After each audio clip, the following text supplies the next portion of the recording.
Salut tout le monde, j'espère que vous allez bien. J'espère que vous passez un bon dimanche matin. Il est forcément bien parce qu'il est en ma compagnie, voilà, donc forcément. Et puis en gros, globalement, j'espère que vous avez passé un bon week-end.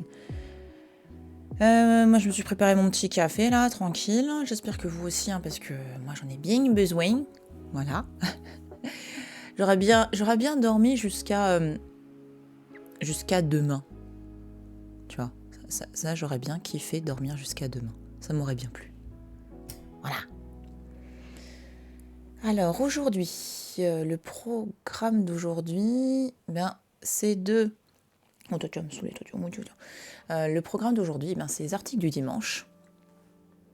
Et donc on va en fait... Il y avait un sondage sur Twitter pour savoir quel article du dimanche on allait faire.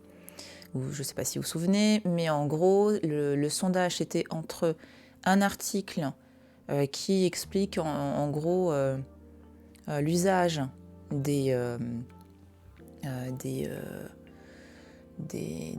Mais arrête! Oh là, attendez, elle veut t'étouiller, donc on va aller la mettre là-bas. J'arrive.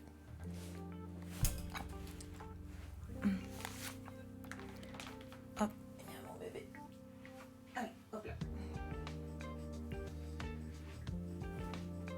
C'est un chaton plein d'affection.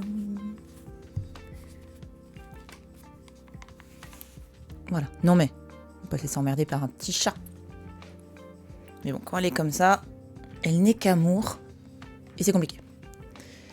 Donc le sondage, eh bien en fait, donc entre les textes, l'utilisation de textes antiques par Rammstein et l'autre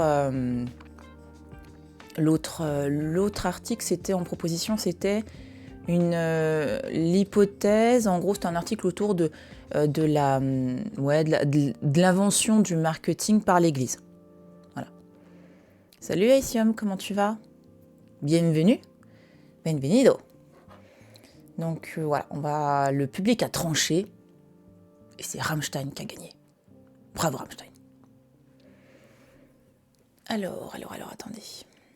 Parce que comme ça, je vous montre quel article en question. Alors, la musique, ça va, c'est pas trop fort. On va passer en comme ceci. Donc c'était pas sur Wikipédia, c'est juste que j'aime bien avoir Wikipédia. D'ailleurs, l'article, ça me permet de vous présenter aussi un peu la revue en question. Est-ce que vous vous souvenez, hein, l'idée c'est de prendre, c'est pas de faire de la revue de presse type actu, genre la vie des musées aujourd'hui, etc., mais plutôt de prendre des articles scientifiques. Et là, la plateforme qu'on va regarder, c'est, si vous connaissez pas, Gigi, qu'est-ce que tu fais? Alors, The Conversation.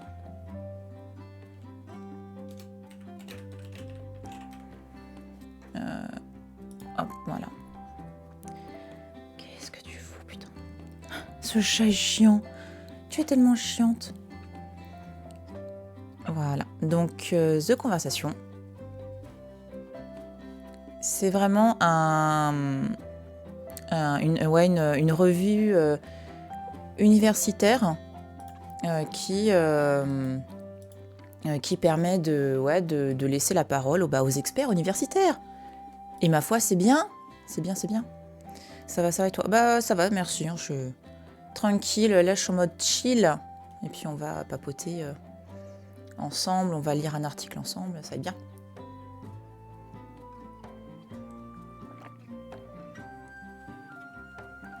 Alors, et sur cette plateforme, vous avez plusieurs onglets, évidemment, enfin plusieurs thématiques. Et c'est vrai que moi, j'aime beaucoup regarder, c'est tout ce qui est là-dedans, sciences, culture, et aussi tout ce qui est lié au marketing, parce qu'il y a pas mal de profs d'université qui écrivent des articles pour cette plateforme. Oui, vous avez le bonjour de Gigi, qui n'est ce matin qu'amour visiblement. Je vous montre vite fait ce qu'il y a en culture, par exemple, l'évolution du cerveau humain, clichés, réalité. Voyons-nous les migrants comme étrangers à l'humanité, la vue de Baobo, humour féminin et obscénité positive. Voilà, il y a vraiment... Et ça pourrait être pas mal aussi. Édition comme les textes de l'Antiquité. Qu'est-ce que tu fais, toi, hein? Voilà, il y a plein d'articles. Donc, et cet article de Rammstein, je l'avais vu il y a... il commence à avoir... Voilà. Il commence à... Gigi, qu'est-ce que tu fais? Elle me fait des... Hop. Donc c'est bon, vous voyez... Attends, je regarde par rapport au texte. Je pense que c'est pas trop mal. Tu m'énerves, tu descends. Je pense que le texte c'est pas trop mal. Là, c'est assez... on peut peut-être essayer de le grossir encore pour vous.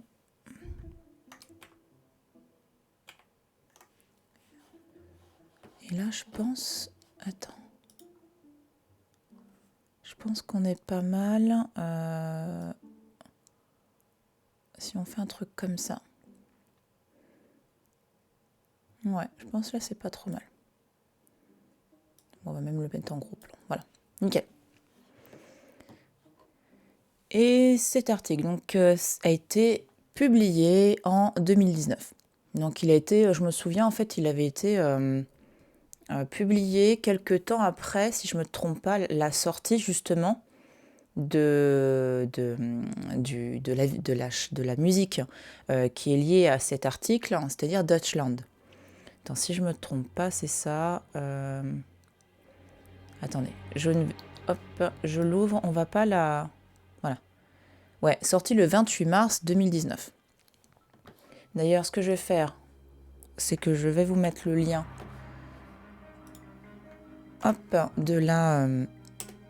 de ce clip. Si vous voulez le regarder tranquillou, l'écouter, voilà. Forcément, je vous conseille. Rammstein étant un groupe top. Donc, un article qui est sorti en même temps que, plus ou moins, qui est sorti, voilà, 2 semaines après. Et c'est important ce genre de choses, c'est important d'en avoir connaissance.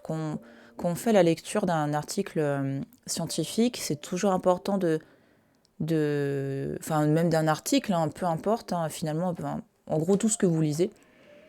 C'est toujours intéressant de savoir quand est-ce qu'il a été posté, dans quel contexte, par qui et pour qui. Et en l'occurrence, voilà, c'est pour ça qu'on parle de la sortie de Deutschland, un article sorti après ça. Il a été écrit par Louis Autin, donc qu'on voit ici, là. Hop, hop, hop. Et en fait, il est donc ATER. ATER, c'est attaché temporaire d'enseignement et de recherche, hein, c'est-à-dire qu'en fait, un ATER, c'est quelqu'un qui a un contrat avec l'université, là en l'occurrence l'université de Grenoble-Alpes, donc l'UGA. Et en gros, c'est quelqu'un qui... en général, les ATER ont soutenu leur thèse. Il arrive que des ATER soient doctorants. Là, en l'occurrence, c'était son cas en 2019. Et en gros, ouais, c'est un contrat d'1 an qui te permet d'enseigner et de faire ta recherche tranquille. Enfin, tranquille. Bref. Mais en tout cas, ça te met au moins... t'as un contrat. Donc, c'est-à-dire que financièrement, c'est plus souple pour toi pour faire ta recherche et tout. Et donc c'est à ce moment-là, c'était il faisait donc il était attaché temporaire d'enseignement et de recherche, donc ATER. Alors c'est un doctorant, c'est un inter en latin, et c'est un doctorant en lettres classiques et histoire ancienne. Donc globalement, il est complètement dans le sujet de l'article. Ça, il y a pas de... Je préfère le préciser parce qu'il y en a qui font des articles de publication à vocation scientifique, mais qui ne sont pas forcément diplômés de la discipline en question.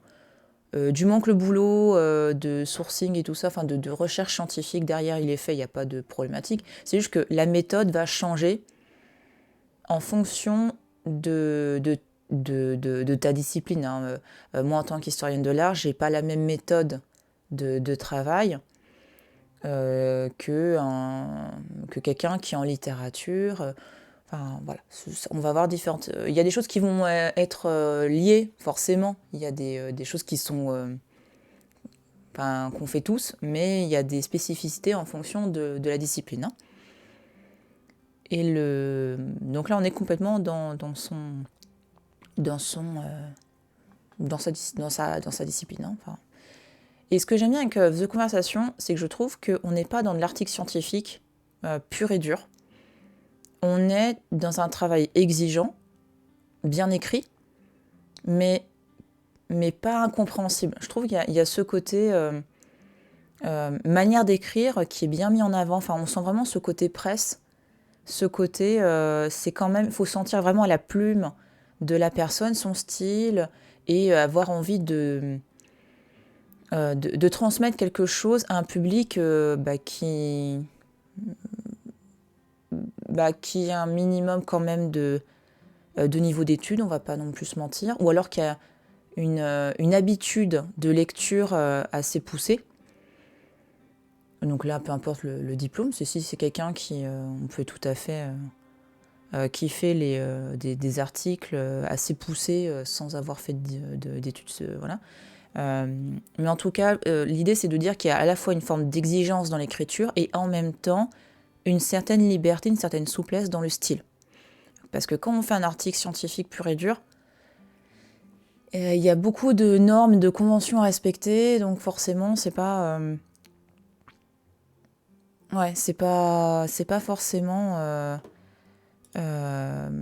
hyper accessible, même pour les scientifiques. C'est-à-dire qu'il y a des fois, j'ai vu des articles, mais je me suis dit, mais c'est pas possible en fait. Enfin, est-ce qu'ils se relisent?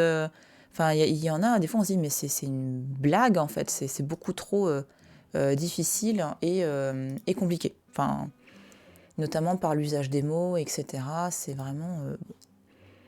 voilà. Mais c'est pour ça que j'aime bien The Conversation. Voilà, il y a ce côté-là. Donc je vous encourage à lire The Conversation.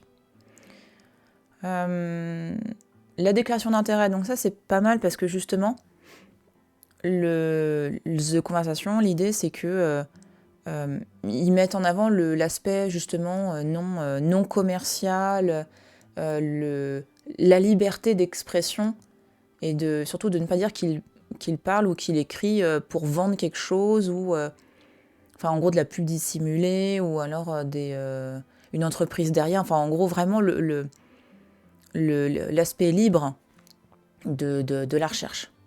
Voilà, donc en gros, il n'y a pas de... Il est pas... L'idée, c'est de dire qu'il est clean. Vous inquiétez pas.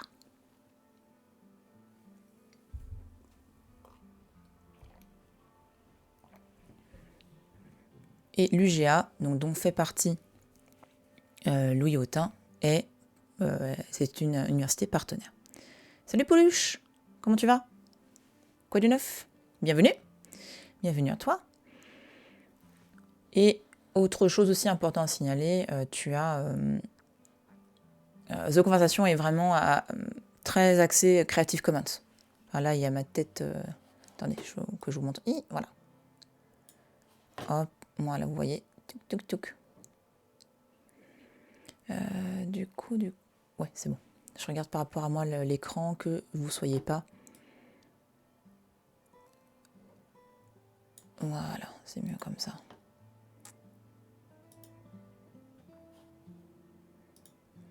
En pleine préparation de mon cours magistral de mardi, et rien n'est prêt, donc tranquille. Ouais, ça va, t'es large. c'est bon, ça va. La préparation des cours, c'est au début, quand tu commences, ça prend un temps fou. Parce que tu essayes d'élargir à fond le champ des possibles. Ah oui, mais si on me pose une question sur ça, machin. À la fin, tout ce que voilà, tu l'as plus ou moins en tête, donc bon, c'est beaucoup plus rapide.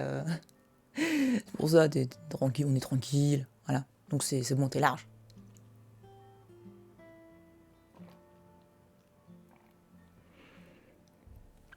Alors, aussi la place des images. Donc, la fille a toujours pas commencé à lire l'article. T'inquiète, ça le fait.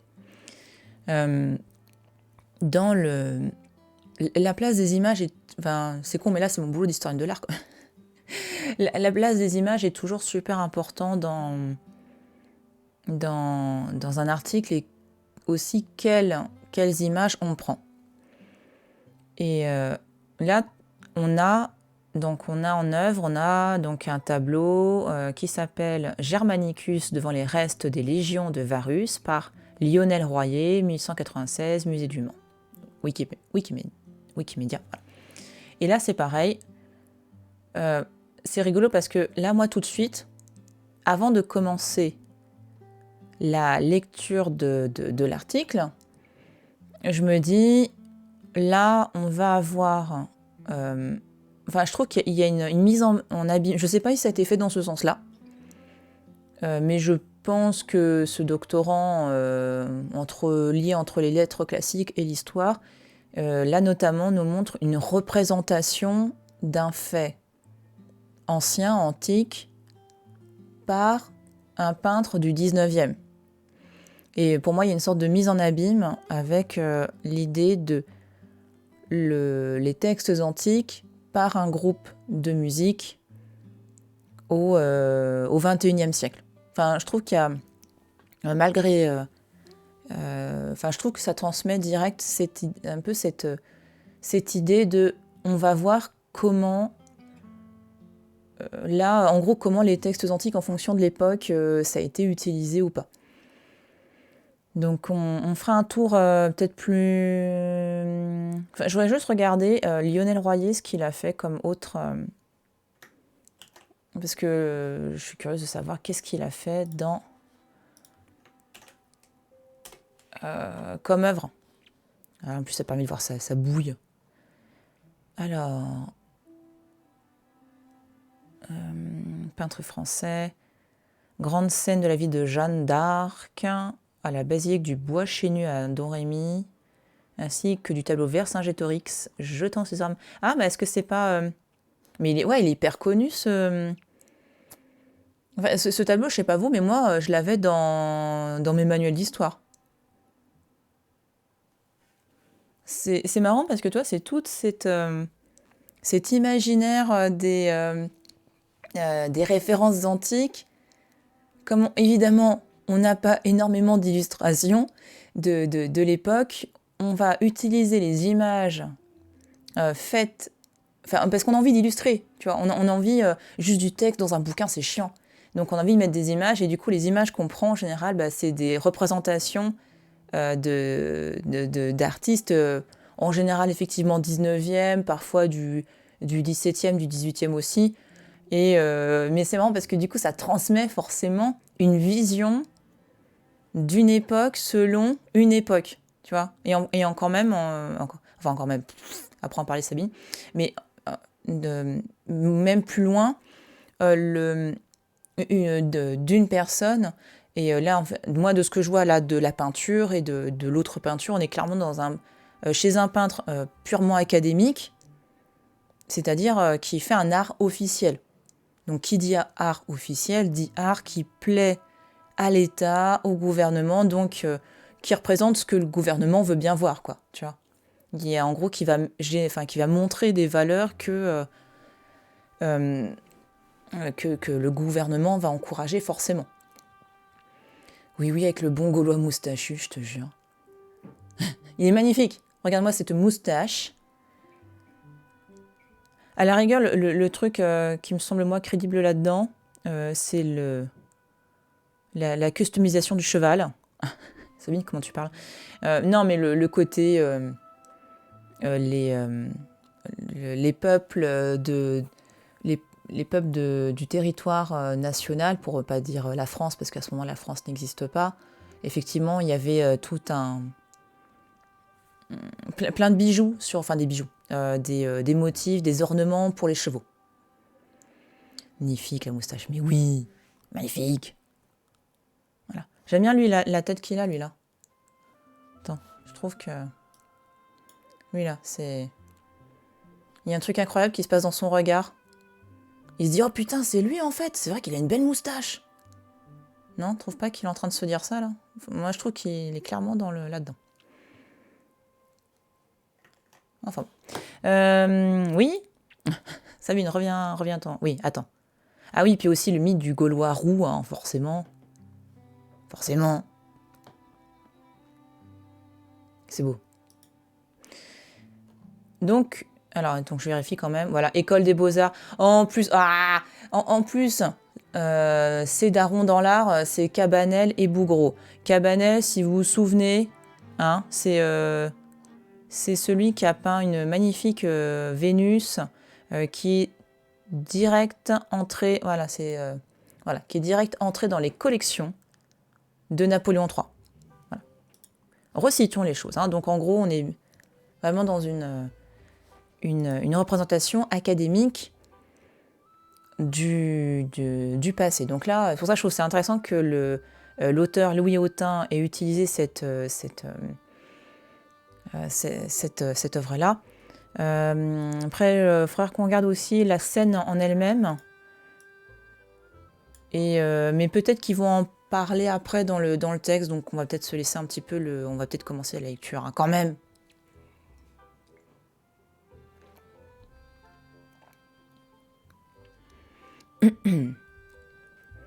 Alors, une musique inquiétante. Ouais. Une ambiance sombre, presque romantique. Un bout de terre au milieu des marais, illuminé par un rayon rouge et une indication Germania Magna, 16 AD. Donc avec la traduction à côté, Grande Germanie, 16 après Jésus-Christ. Ce cadre dans lequel s'ouvre le très attendu dernier clip de Rammstein, Deutschland, ne peut a priori que faire saliver tout antiquisant fan de métal, un type d'intersection qui n'est pas si rare à en croire la page Facebook Heavy Metal in the Classical World. Il cache pourtant une incongruité significative qu'on va essayer d'éclaircir ici. Oh, mais attendez, faut qu'on aille voir ça. Ah, il n'y a plus. Oh, je suis tristesse. Il y avait un groupe. Il y avait un groupe qui. Oh, il y avait un groupe qui kiffait l'antique et le métal. Mais pourquoi ils ont fermé? Oh. Ah, parce que ça aurait été très très drôle. Et là, effectivement, il y a beaucoup de recherches en ce moment sur les. Donc, quand on parle d'antiquisants, ce sont les personnes qui étudient la période antique. Hein. Et c'est vrai qu'il y a en ce moment pas mal de recherches autour de l'influence de l'Antiquité dans le monde, notamment dans la pop culture. On regardera aussi, je pense, un de ces quatre. Vous avez un blog scientifique qui s'appelle, je crois que c'est Antique K-pop. Mais, attends. Gigi, commence pas à me... Hein, tu m'embêtes. Alors, attendez, je crois. Ouais, voilà. Ça aussi, je pense qu'un de ces quatre, on en fera le... Hop. On en fera le tour parce que c'est assez... vraiment, ils font un travail de fou. Je trouve que c'est assez impressionnant. Ils vont vraiment prendre tous les secteurs de notre quotidien, qui nous touchent au quotidien, comme l'art, le ciné, les jeux vidéo, la musique, etc. Et ils vont prendre toutes les références antiques et ils vont les étudier. Donc ça, c'est vraiment un travail exceptionnel que je vous recommande. Par contre, de mémoire, c'est des articles qui sont relativement accessibles. Ouais, je pense qu'on est... je pense que c'est quand même un peu comme The Conversation. Je pense que c'est quand même relativement accessible. Donc au pire, on pourra aller faire un petit tour après la lecture de cet article-là. Hein. Mais je suis triste pour la page Facebook Heavy Metal in the Classical World. Ça aurait été trop drôle d'aller regarder ça. Alors,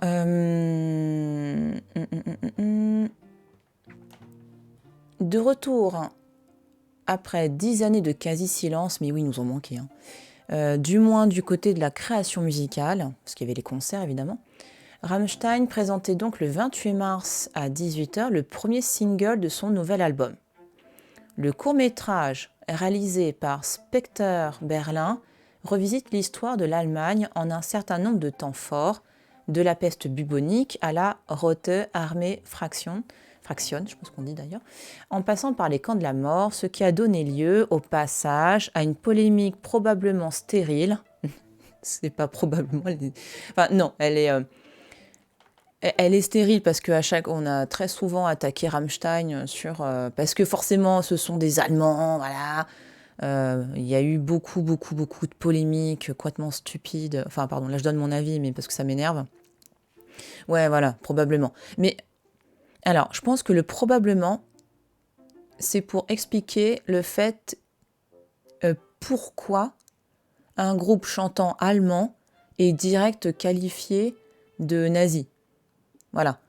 Oui, voilà, allemand et nazi, c'est comme Gaulois et moustache, t'as complètement raison. Mais l'idée, je pense que ce qu'il veut dire par là, c'est pourquoi, et encore, j'interprète, pourquoi, justement, il y a à un moment donné des gens qui vont faire ce raccourci-là. Donc, étudier le mécanisme de ce raccourci. De la même manière que certains étudient pourquoi, enfin l'utilisation justement du gaulois dans le récit national, notamment dans la politique. Tu vois, parce que c'est des cons. Tu juges. Oui, mais comprendre pourquoi, tu vois. Mais il faut étudier d'un point de vue sociologique, politique, faut analyser le discours politique, la fille qui rame, tu sais. Oui, moi je trouve ça, mais bon. Il faut voir ça. Non, mais Gigi, tu es vraiment casse-pied ce matin.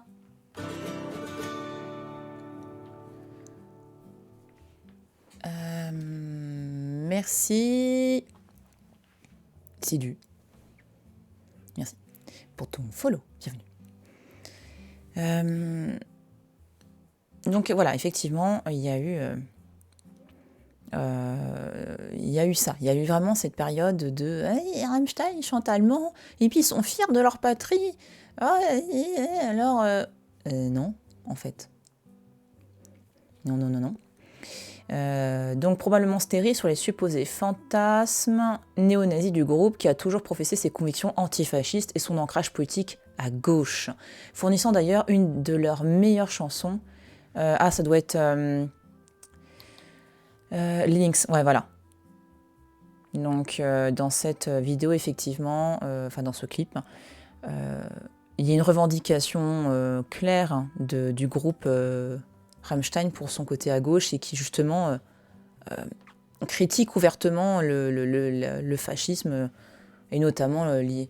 Enfin, je sais pas si j'en rappelle plus si je crois que je l'avais lu il y a longtemps cet article-là, mais en gros l'idée, ce que je veux dire par là, c'est que il vaut mieux essayer d'analyser, de ne pas mettre de côté cette période sombre d'un pays et de comprendre pourquoi voilà, on passe par ça malheureusement et justement éviter de repasser par ça en analysant en analysant le passé quoi.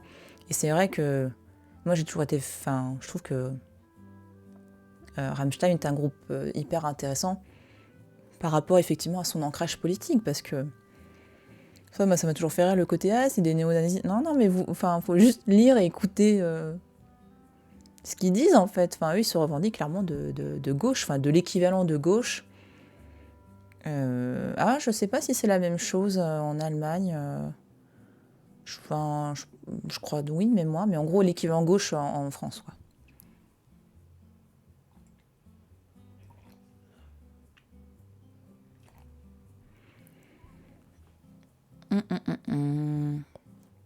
Depuis, Juliette Gramaglia a, pour arrêt sur image, désamorcé la polémique. En plus, il y avait eu il y a eu un article. Donc, évidemment, si vous connaissez pas arrêt sur image, c'est un excellent journal en ligne. Ils font de la... C'est vraiment c'est top qualité ce qu'ils font. Je vous mets aussi, le lien vers arrêt sur image avec l'article en question, clip polémique de Rammstein en Allemagne, les médias désamorcent. Donc c'est réservé aux abonnés, Mais effectivement, c'est...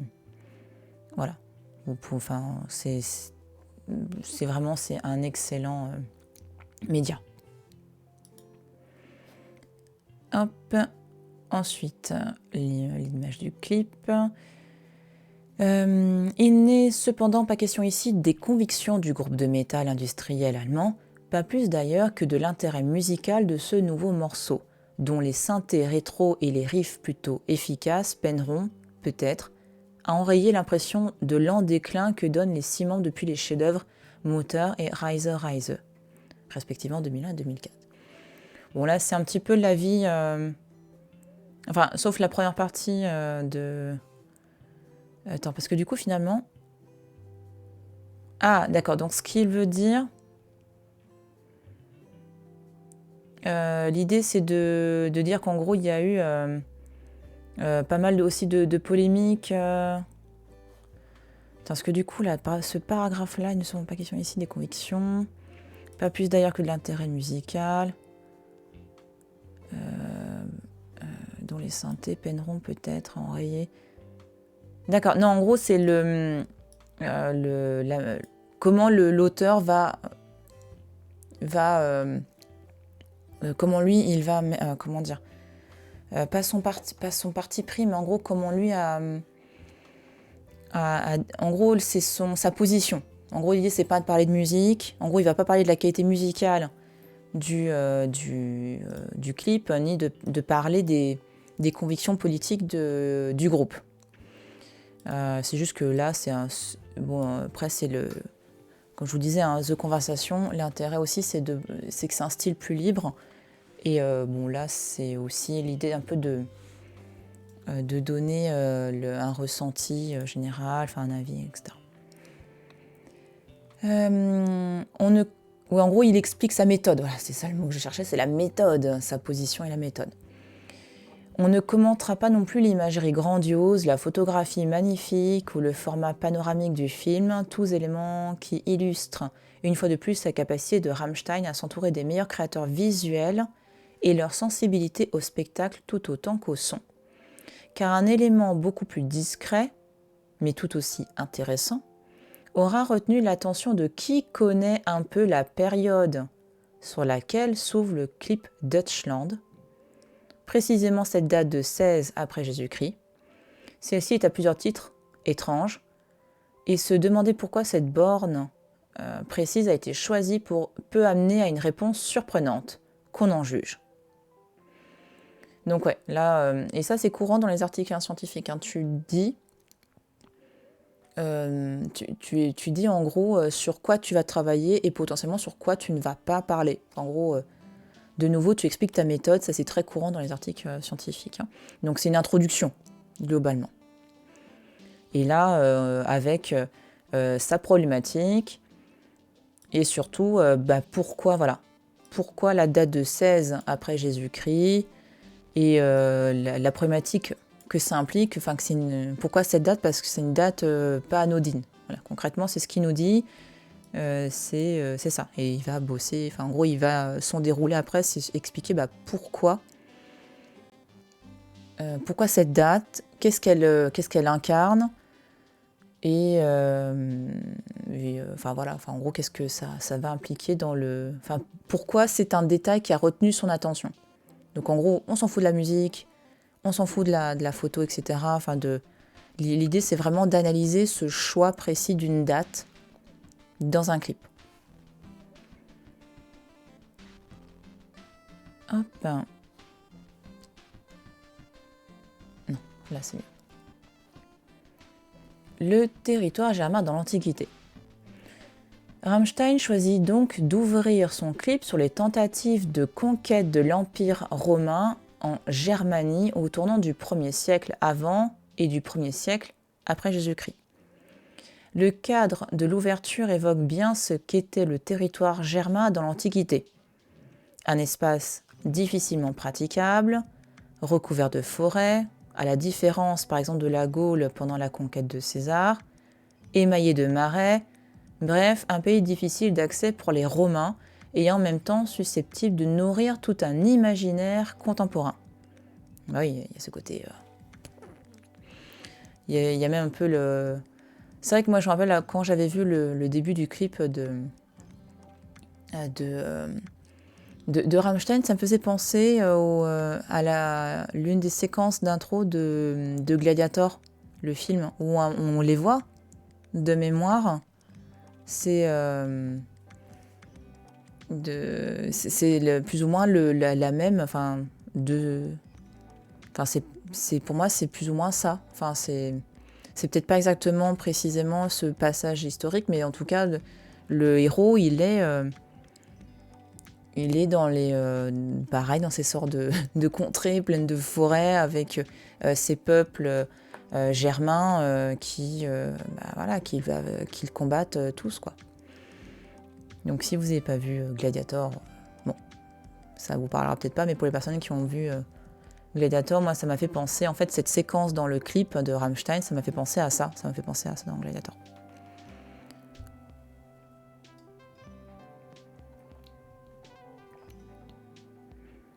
On y voit une petite troupe de légionnaires romains à en juger par les armures.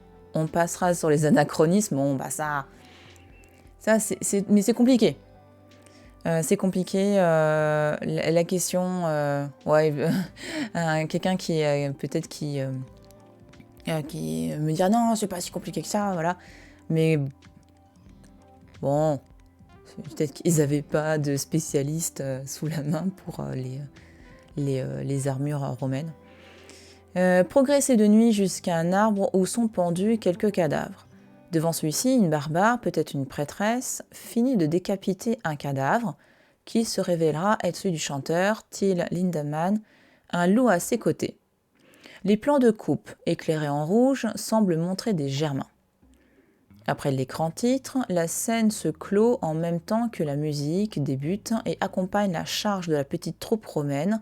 Une ultime image présente un champ de bataille, plus médiéval qu'antique, avant que le film bondisse à la période contemporaine. La suite du film, donc ça c'est bien qu'ils décrivent la scène comme ça. La suite du film et les paroles donnent un sens évident à cette séquence d'ouverture. Rammstein revisite ici l'histoire de l'Allemagne. Le fil rouge, matérialisé par des lasers de même couleur, comme l'a noté Fabien Randan, est constitué par la présence continue, la tête du chanteur en main, de l'actrice Ruby Comey dans le rôle de Germania, ce qu'indique le générique final. Attends, je regarde vite fait. Hop, donc c'est un autre article, Deutschland de Rammstein, derrière les polémiques. Un clip riche en symboles.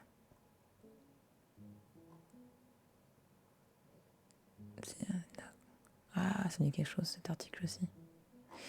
Hop. Donc ça aussi, référence, attends, je vais voir c'est qui Fabien Randan. Journaliste culture, média 20 minutes, ex Le Progrès, passé par le JBA officiel, spécialiste de l'Eurovision. RT ne signifie pas forcément approuvé. Ok. Oui, j'aime bien regarder qui écrit quoi. Donc Germania. Germania, allégorie de la nation allemande, est un symbole nationaliste surtout utilisé au XIXe siècle pendant le processus de constitution de l'État-nation allemand. Dans la perspective historique d'un roman national recréé ici par Rammstein, la référence antique est un attendu.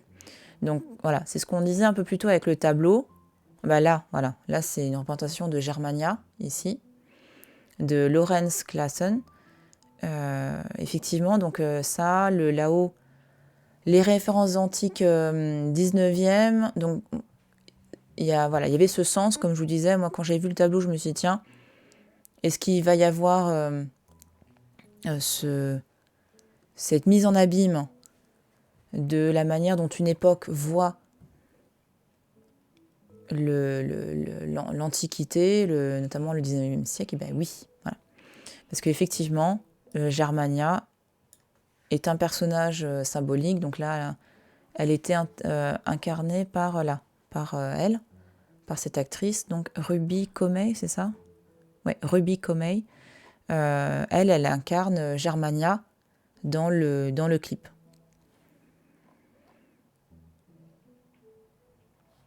Et effectivement, au 19e siècle, elle était classe. Ouais, elle était... Waouh.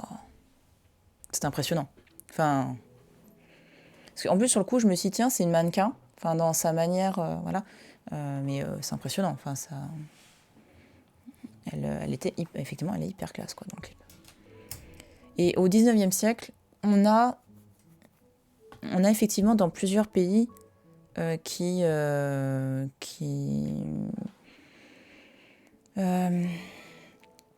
comment dire ça?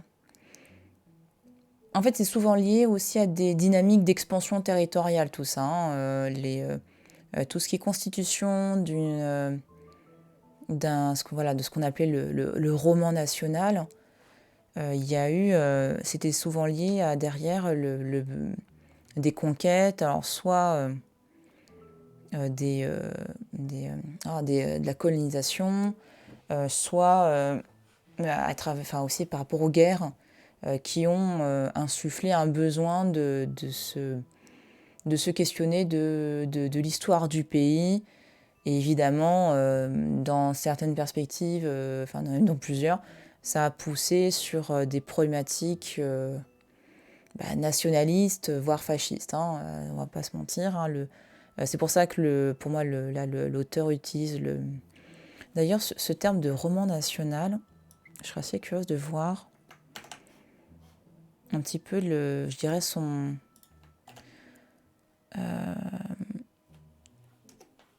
alors, voilà, roman national, voilà. Nickel. Hop, c'est juste que pour vous, je regarde là par rapport à l'écran. Bon, après, ça va encore, si on va faire. Non, c'est pas ça que je voulais, c'est ça. C'est l'article, voilà. Que vous voyez un petit peu mieux. Hop. Donc roman national ou récit national, narration romancée d'une nation. Donc c'est-à-dire que offre de sa propre histoire. Et ça, effectivement, c'est pas anodin. Quand tu racontes ta propre histoire, tu l'enjolives ou au contraire, tu dis ah non, en fait, on est les victimes de machin. Enfin, voilà. Celui qui crée sa propre histoire, c'est lui qui l'écrit. Hein. Il n'y a pas forcément de construction scientifique derrière. Hein. Mais c'était l'expression, je voulais savoir, est-ce que... D'accord, enfin, savoir l'origine de l'expression.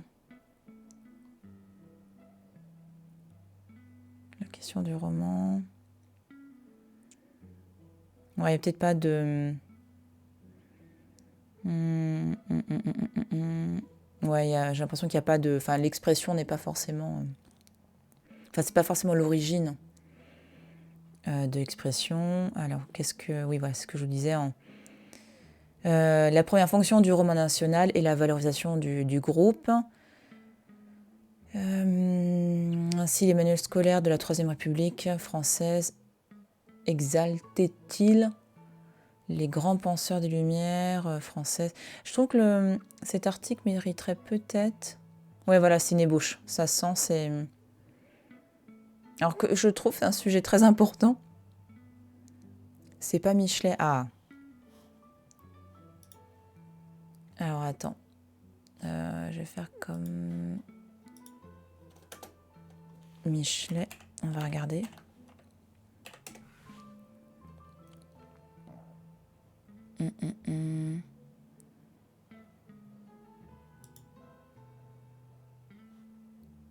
Alors...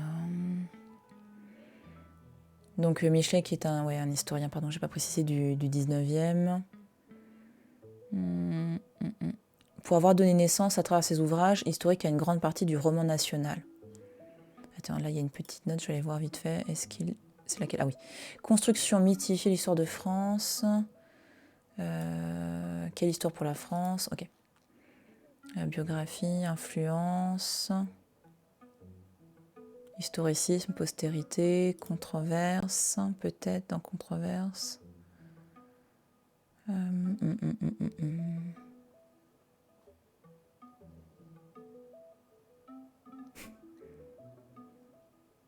Liste de ses œuvres.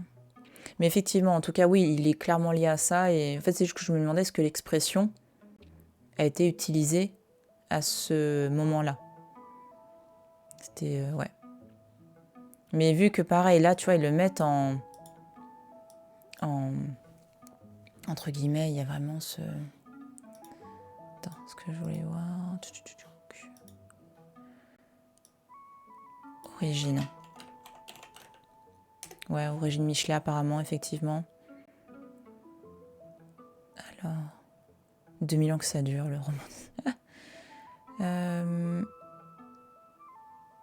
Alors, l'expression...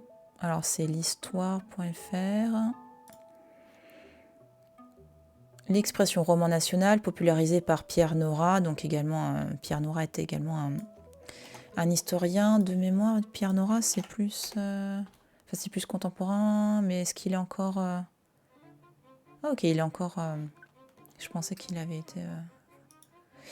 est passée dans le langage courant, elle désigne un récit patriotique centralisateur édifié par les historiens du XIXe siècle, tout à la louange de la construction de la nation. Le récit national met en avant la grandeur du pays, ses hauts faits, édulcore souvent les pages plus délicates. Il naturalise le patriotisme depuis les temps anciens dans sa version mystique. La France existerait de toute éternité et les souverains qui se sont succédés n'auraient fait qu'accomplir une destinée quasi naturelle, transcendante. D'accord. Ouais, donc c'est effectivement... Enfin, l'expression... donc effectivement, il y a ce côté 19e qui ensuite, Pierre Nora l'a étudié. Et hop, ok. Donc aussi bien de nouveau l'Allemagne que la France, à ces moments-là, au 19e siècle, il y a cette réflexion autour de ça, de la constitution de l'histoire du pays, mais plus, ouais, comme il expliquait, de l'histoire, enfin de la narration d'un pays, enfin vraiment une tentative de chercher l'histoire du pays, mais avec évidemment des a priori ou une vision particulière et tout ce qui gêne on le fout de côté quoi. C'est non, on n'a jamais fait ça, non, c'est pas nous qui avons massacré tous ces gens. Non, c'est pas ça. Voilà. Donc une vision, du coup, forcément, une vision historique faussée. Donc,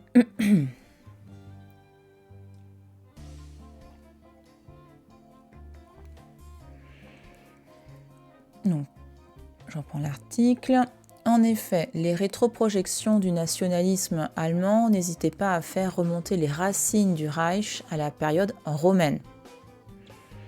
Cette présentation n'a certes aucune forme de valeur historique, étant donné que la Germanie était au premier siècle de notre ère un territoire morcelé, occupé par des peuples hétérogènes et sans sentiment d'appartenance commune. L'Antiquité a bien plutôt été le lieu d'une reconstruction postérieure, faisant de la résistance de certains peuples à l'impérialisme romain, notion en elle-même complexe, c'est une grande phrase, l'origine fantasmée d'une nation allemande rebelle et autonome. Voilà, donc effectivement, au 19e, on se dit non, mais le Reich, c'est, voilà, l'origine, c'est les Romains, parce que les Romains, c'est swag, ils sont puissants, ils ont conquis le monde, enfin, il y avait un imaginaire extrêmement impressionnant autour des Romains. Et forcément, on dit non, mais nous, on descend d'eux, quoi, tu vois. Notre pays vient directement des Romains. Bah oui, faut pas déconner. On n'est pas le peuple barbare qui vivait dans les marais, quoi. C'est dégueulasse. Non, nous, on venait de Rome. Mais ça, c'est fou, hein. Ils l'ont, au 19e, en Europe occidentale, ils l'ont tous fait. Hein. Enfin, non, là, je fais une généralité, mais tu vois ce que je veux dire. Il y a ce fantasme. Voilà, en gros, plutôt lire comme ça, c'est qu'il y a un fantasme autour de l'Antiquité au 19e qui va avoir des incidences dans plusieurs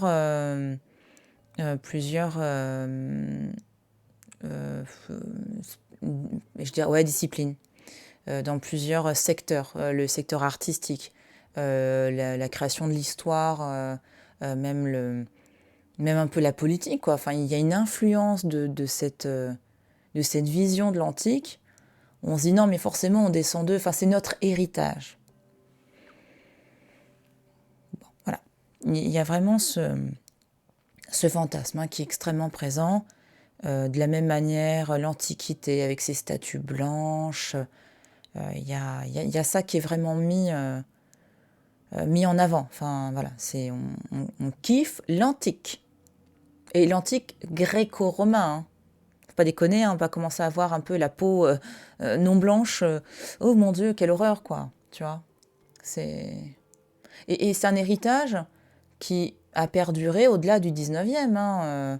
Effectivement, là, dans la notion de roman national, etc., ce qu'on retrouve encore aujourd'hui dans, dans plusieurs, chez certaines personnes, et aussi dans certains discours un peu politiques, le fantasme de l'antique, avec le côté, la blancheur des statues, enfin ce côté idéal et pur qui est véhiculé derrière. Bon, c'est problématique à plus d'un titre, évidemment, mais ça vient de là, c'est parce qu'on estime être et quelque part, notre culture occidentale est l'héritage de l'Antiquité gréco-romaine. C'est juste que cette Antiquité gréco-romaine, elle était prolixe, elle était très éclectique. Il y a eu des influences de plusieurs cultures entre elles.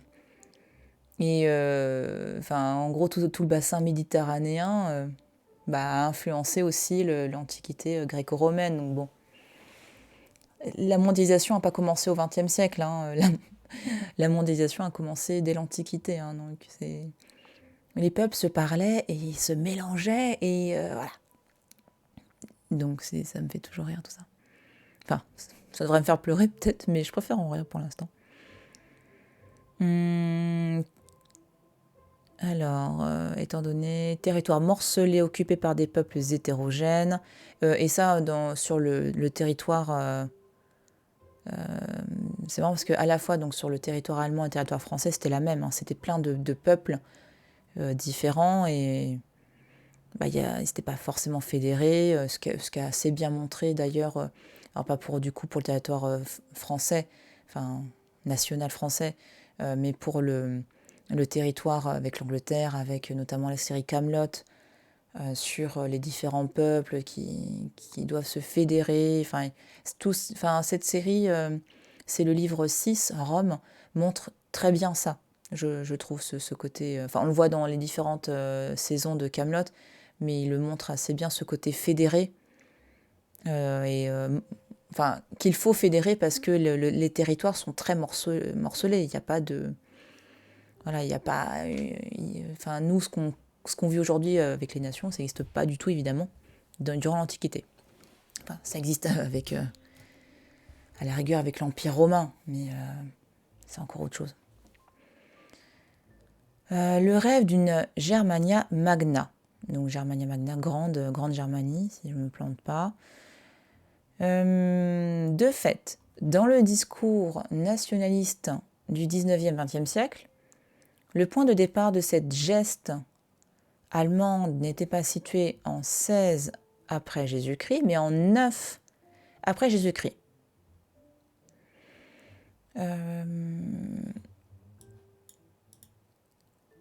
C'est à cette date, en effet, qu'avait eu lieu un événement important aussi bien historiquement que symboliquement. La défaite du général romain Publius Conctilius Varus et la destruction de ses 3 légions, 15 000 hommes, plus ses troupes auxiliaires, par le chef de guerre Chérusque, ou Kérusque, je ne sais pas si on... Ouais. Arminius, pourtant ancien allié de l'Empire. Oh, il a fait un gros chais, du coup, il les a trahis. Mais du coup, c'est pas ça, là-haut? Non, attends, Germanicus devant les restes de légion de Varus. On ne parle pas de Varus en bas, là? C'est ça? Voilà. Donc, le tableau là-haut représente cette scène historique du 9, en 9 après Jésus-Christ.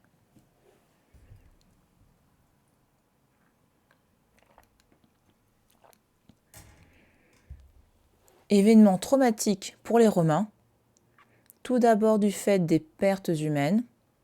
Suétone raconte qu'Auguste, en tenue de deuil, passa plusieurs mois à hurler en se frappant la tête contre les portes « Varus, rends-moi mes légions ». Peut-être qu'il va pas bien. Donc ce serait, selon Suétone, la vie d'Auguste. Attends, Suétone, c'est déjà quel... Toc.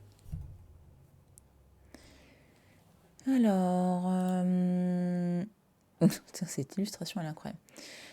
Suétone, haut fonctionnaire romain, membre de l'ordre équestre, auteur de nombreux ouvrages, dont La vie des 12 Césars, qui ressemble les biographies de Jules César à Domitien. Donc en gros oui, des Césars. Enfin, j'allais dire empereur, mais c'est encore autre chose. Hein. César n'était pas empereur. Mais en gros, des Césars. Donc un César étant un... Attends, est-ce qu'on a... c'est une sorte de... Enfin, c'est un peu l'équivalent de généraux. Alors, attends. Voilà, le titre de César, pour vous dire... donc, ouais, voilà. En gros, les Césars, c'est à partir... Enfin, c'est après Jules César. Voilà, pour faire... parce que César n'était pas empereur, il était voilà, général. Et comment on dit déjà il était dictateur, machin, pontifex maximus, proconsul, ok. Je reviens là. Nous savons très peu de choses de la vie de Suétone, donc cet auteur qui aurait fait la vie voilà, des 12 Césars. Indications sur lui et sa famille dans la tradition littéraire provenaient des 5 allusions dans ses ouvrages. Et ça, c'est vraiment... Ça, là-dessus, j'admire les personnes qui travaillent sur l'antique parce que c'est vraiment des petits éléments qui doivent interroger en permanence. Et ils font avec ce qui reste et il n'y a pas toujours énormément d'informations et tu dois croiser énormément de sources pour avoir une bribe d'informations. Enfin, je trouve ça toujours impressionnant.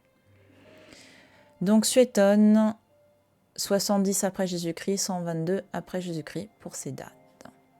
J'en suis où? Attends, parce que là, j'ouvre trop de trucs. On va fermer ça aussi, ça, et voilà. Donc un traumatisme. Surtout ce massacre du bois de Teutobourg, dont le site a récemment été retrouvé au nord d'Osnabrück en Basse-Saxe, marquait un coup d'arrêt au projet d'extension de l'Empire romain sur le territoire germain et au rêve d'une grande province romaine de Germania Magna. Alors attends, Osnabrück, on va regarder vite fait où c'est.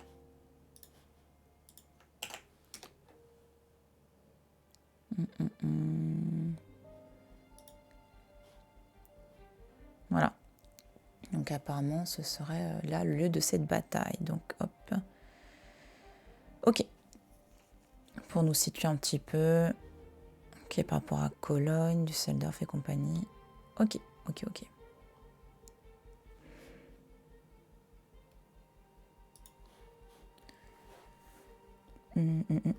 Donc ils ont pris cher parce qu'ils voulaient s'étendre jusqu'au point où j'avais mis sur la carte. Et forcément, ça fait mal au moral. Le fait est que, dans la dernière grande phase d'expansion qu'avait connue Rome après la victoire d'Auguste à Actium, 31 avant Jésus-Christ, et qui avait accompagné l'installation du régime impérial plus encore que l'Asturie, la Cantabrie ou l'arc alpin, la Germanie était une cible de choix. Donc la bataille, le Actium, c'est la bataille qui a permis notamment c'est la défaite de Cléopâtre. Ça a permis... voilà, pour vous montrer un petit peu. Donc, elle a eu lieu ici. Touc. Voilà, donc on voit un petit peu là par rapport à la... Attends, hop, je vais Non, c'est pas ça. Oh, bon. Remarque, attends. Hop. Non, je pense que c'était mieux. Avant, on voyait mieux. C'est juste que je voulais vous montrer. Voilà. Donc, par rapport à la carte, ici, donc cette bataille d'Axiom qui a permis, en fait... Enfin, c'est la victoire d'Octave qui après est devenu l'empereur Auguste. Donc il a changé de nom, hein, un peu chiant. Donc Octave affronte Marc-Antoine, qui est le partenaire de Cléopâtre. Et donc en gros, concrètement, c'est la confrontation entre Rome et l'Égypte, hein, tu vois, Et à la suite de cette bataille d'Axiom, Marc-Antoine meurt et Cléopâtre se suicide. Et là, c'est à partir de ce moment-là, l'Égypte devient romaine. C'est à partir de ce moment-là.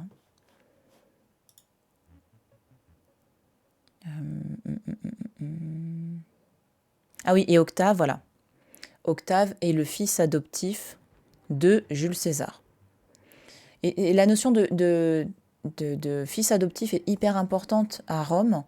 En gros, on peut donner tout en héritage ou une passation de titre. Enfin là, en gros, Octave a pu obtenir le pouvoir parce qu'il était le fils adoptif de César.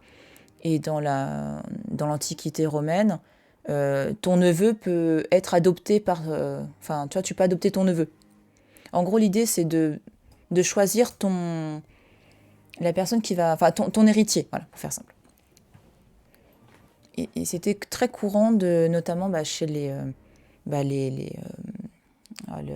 régnants, enfin parce qu'ils ont en soi, ils sont vus comme des, enfin leur nom, ça peut être dictateur, généraux, etc. Enfin peu importe le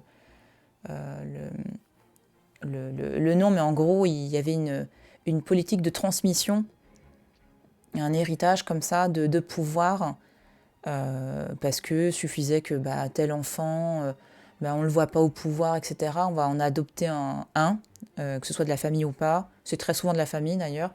Et on dit, ce sera lui qui héritera, voilà, du pouvoir, etc. Hop.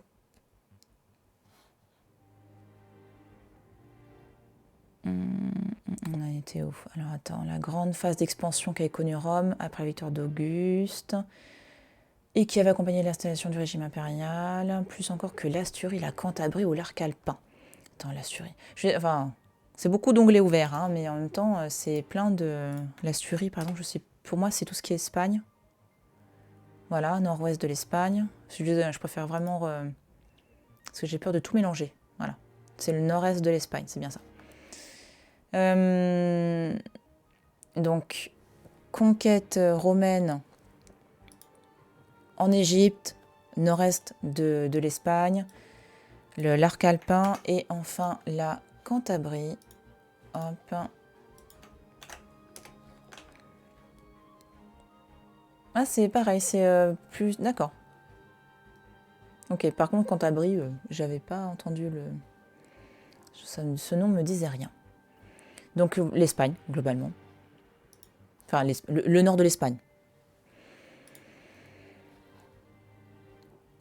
Dans l'imaginaire romain, les Germains étaient un peuple d'autant plus sauvage qu'il était si loin de Rome qu'il entretenait moins de relations commerciales ou diplomatiques avec la cité-État italienne que d'autres peuples barbares, et que son territoire est à peu près inconnu. Les connaissances géographiques de l'époque montrent une représentation très fautive de l'espace de l'Europe centrale et septentrionale. On pense par exemple à cette époque qu'il existe un passage entre la mer Noire, la Caspienne et la Baltique, et on sous-estime largement la superficie de l'Europe de l'Est. Genre là en dessous, là, attends. Ah, effectivement, là en dessous, t'as la carte. Ah, c'est le bordel, hein, effectivement. Attends, c'est là, voilà. Oui, d'accord. Voilà, tu vois un peu la carte, c'est impressionnant pour se retrouver là-dedans. Ah, c'est rigolo, hein, Et donc c'est une carte du monde telle que se le représentait le géographe Ératosthène au IIIe siècle avant Jésus-Christ, tirée de Figuier, La Terre et les mers ou description physique du globe de 1884. Ah oui, c'est impressionnant, enfin c'est... Ouais. Du coup, pour synthétiser, l'Empire romain avait commencé à, voilà, depuis la bataille d'Actium, il y avait une politique d'expansion. Ils avaient réussi à s'installer, enfin voilà, progresser leur territoire en Europe, notamment au nord de l'Espagne, au niveau de la région des Alpes. Et, et enfin, voilà. Et du coup, il y avait. L'idée, c'est de continuer. Donc, c'est de pousser, et notamment de pousser sur la région de plus ou moins l'ancienne Allemagne, enfin, donc la Germanie, quoi. Et en plus, alors un peuple d'autant plus sauvage, qui était si loin de Rome, qui entretenait moins de relations. Oui, voilà. En gros, et comme ils faisaient pas le commerce avec eux, mince. C'était de nouveau, la mondialisation ne commence pas au XXe siècle, hein, la mondialisation commence bien avant. Et notamment tout ce qui est route commerciale, c'est extrêmement important, ça définissait vraiment le pouvoir de certaines cultures. Et c'est vraiment la clé, quoi. Enfin, les relations commerciales, c'était assez important pour... Bon, certaines s'en sortaient bien sans, mais c'est vrai qu'il y a pas mal de cultures qui sont développées, notamment grâce au commerce. Et là, en l'occurrence, les Romains n'arrivant pas à faire le commerce avec ces barbares, et ça aussi, hein, la notion de barbare, elle est entre guillemets, parce qu'en fait, le concept de barbare est aussi pour un grec et un romain, en gros, un barbare, c'est globalement celui qui ne parle pas la langue, enfin leur langue, et qui en plus, on estime qu'il n'est pas civilisé. Donc, bon, voilà. Pour un grec et un romain, en gros, beaucoup de personnes sont des barbares, selon eux, quoi. C'est un jugement. Mais c'est pas forcément. Enfin, en gros, c'est l'autre. Ça peut être très péjoratif, mais c'est pas toujours forcément péjoratif. C'est juste que ouais, le barbare, c'est l'autre, concrètement.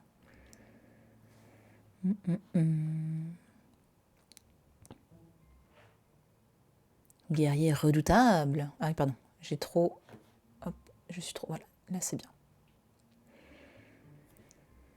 Par ailleurs, les Germains sont considérés comme des guerriers particulièrement redoutables, notamment depuis que deux peuples venus du nord, mais en migration vers le sud de l'Europe, les Cimbres et les Teutons, avaient sérieusement menacé l'Italie à la fin du IIe siècle avant Jésus-Christ. Comme la notion de Gaulois. Ouais, tout à fait. Tout à fait, tout à fait.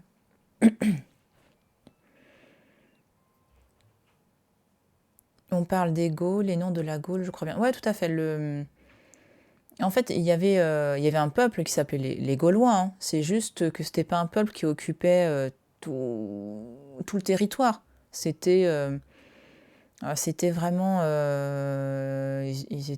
t'avais aussi les Francs, enfin, t'avais les Ardennes, les Elduins, enfin... Oui, c'est ça, les Elduins, je crois, le nom. Enfin, t'en avais plusieurs, en fait. T'avais plusieurs tribus, communautés, je sais pas trop comment les... peuples, ouais, voilà, plusieurs peuples avec leur propre culture. Et effectivement, l'Empire romain avait établi du commerce avec plusieurs tribus, et c'est même, enfin, c'est aussi plus ou moins l'origine de la guerre des Gaules. Il y a aussi cet aspect d'expansion du territoire, et en plus, il y avait cette notion de commerce, et ils faisaient du commerce avec certains peuples qui se faisaient tomber sur la gueule par un autre peuple. Donc en gros, ça a été pour eux une opportunité pour intervenir, et par extension bon, hein, voilà, d'expansion territoriale. Et à ce sujet, si ça vous intéresse, il y a l'excellente vidéo de... Ah mince attends, c'est un... Faudrait que je le retrouve. C'était l'histoire... Voilà.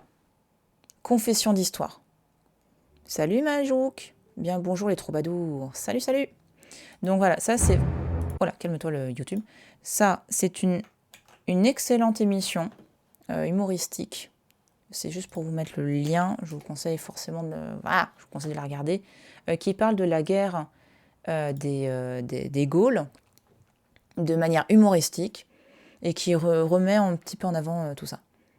Cette chaîne est géniale. Ouais, c'est confession d'histoire, voilà, parce que comme ils jouent sur le...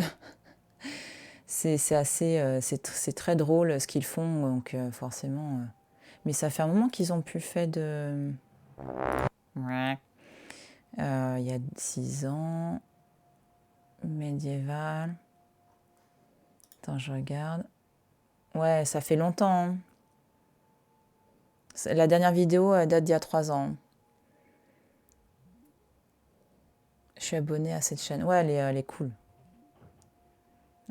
C'est cool, mais effectivement, bon, bah, ils ont le tuto beauté d'Agnès Sorel. Faudrait que je regarde ça à l'occasion. Voilà. Mais ouais, c'est dommage, visiblement, ils ont arrêté. Enfin, bon, en tout cas, ils sont en pause. Attends, j'en suis où? Donc, des guerriers redoutables. Ouais, c'est dommage qu'ils sortent plus rien, effectivement. Ouais, je suis d'accord. Alors, c'est d'ailleurs peut-être la crainte de potentielles nouvelles invasions qui avait poussé Auguste à tenter de conquérir la Germanie, à moins que le premier empereur de Rome ait voulu faciliter la défense des frontières de l'Empire, le Limès, et en repoussant la frontière nord-est du Rhin à l'Elbe, ce qui permettait de réduire l'angle saillant que la frontière du Rhin formait avec le Danube, autre limite naturelle de l'Empire. Alors l'article est vachement bien, c'est juste que je trouve qu'il fait des phrases trop longues. Tu vois, ça c'est une phrase. C'est, tu vois, et je le sens quand je vous le lis. C'est en gros, j'ai pour ça j'aime bien les phrases courtes. C'est parce qu'au moins tu perds pas le fil. Parce que là, tu vois, il y a des moments où je vous relis de nouveau la phrase parce que j'ai. Donc c'est l'article, je le trouve bien écrit, mais c'est vrai que voilà, une phrase un peu longue, à mon sens, mais bien écrite, hein, mais longue pour moi. Donc l'idée, voilà, c'est de dire est-ce que Auguste a attaqué la Germanie parce que il flippait que eux arrivent, enfin que eux poussent leur territoire aussi et parce qu'on avait ce qu'on appelle les invasions barbares, donc c'est sur une assez grande période. Ce sont des, si on peut qualifier ça, oui, on appelle ça des raids, des raids en fait de plusieurs communautés, enfin de plusieurs tribus qui parfois voyageaient en fait, et parfois ça se passait bien, parfois ça se passait mal en fait. C'était bon. Et effectivement, ce principe d'invasion barbare, il y a eu ça jusqu'au milieu du milieu du Moyen Âge. Plus 10e, 11e siècle si je me plante pas, mais en tout cas après ça s'est quand même un peu calmé hein, de mémoire. Hein. La moula, c'est le nerf de la guerre, je te jure. Alors, ils sont toujours actifs, ils bossent sur Alexandre le Grand, mais Covid, manque de tunas. Ah, d'accord, ok. Bon, bah, cool, cool qu'ils continuent, mais ça fait chier pour la thune. Mais effectivement, c'est toujours ça, c'est toujours le pognon, l'air de la guerre. Hein. Ah, bah, qui ressort vite, c'est parce que c'est trop bien.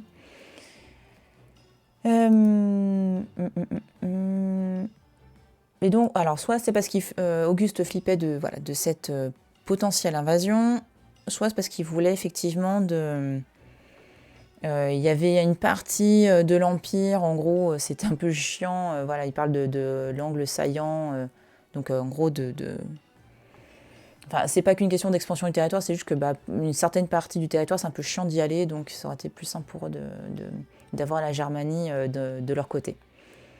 Mais faute de sources, les motivations profondes d'Auguste restent obscures. Donc en gros, on n'a pas vraiment en gros, ça reste des hypothèses.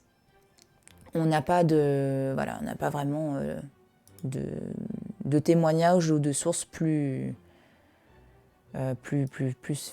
qui permettraient de trancher.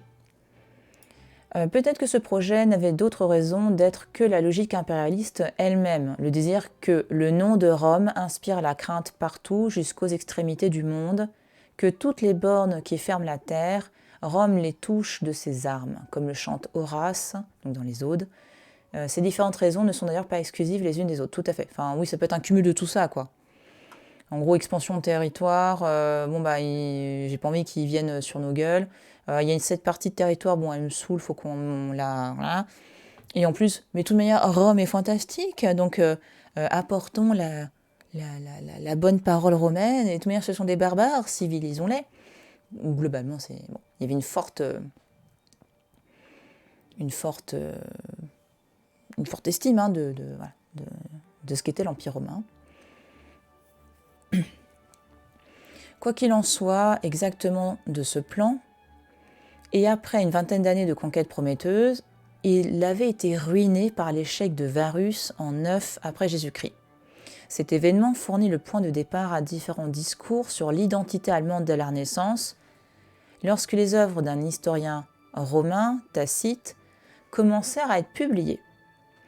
Tacite n'avait pas écrit sur la défaite de Varus, mais sur le point de départ de sa grande œuvre historique, les Annales, était situé à peine 5 ans après la destruction des légions romaines. Alors, Tacite n'avait pas écrit sur la défaite de Varus, mais sur le point de départ de sa grande, voilà, situé à peine 5 ans après la destruction des légions romaines, donc en 16. Donc, pour Tacite, l'histoire romaine, l'histoire de la Germanie commence...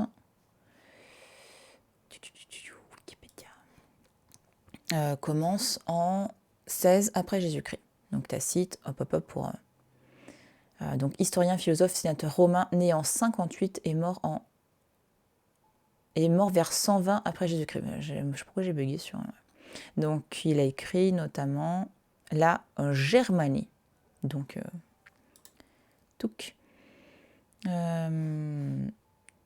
voilà. Alors la Germanie, sur l'origine et le pays des Germains, petit ouvrage d'actualité, Trajan fortifié à la frontière du Rhin, c'est bizarrement écrit là. C'est une description des différentes tribus vivant au nord du Rhin et du Danube. Tacite s'inspirera nettement d'auteurs antérieurs comme Tite-Live ou Pline l'Ancien. L'amour de la liberté des Germains, leur vigueur, leur bravoure sont opposés à la corruption sévissant à Rome. Et oui, n'oubliez jamais, on écrit en fonction d'un contexte spécifique auquel on appartient. Donc déjà, c'est marrant parce qu'il y a ce côté mise en opposition avec la grandeur. Enfin, nous, on fantasme sur le monde gréco-romain, et à ce moment-là, on a... Tacite montre par rapport à la corruption qui était apparemment à Rome. Les Germains sont incroyables. Enfin, tu vois, on admire tous un peuple différent. C'est assez marrant. Ou pas. Alors attends. Voilà.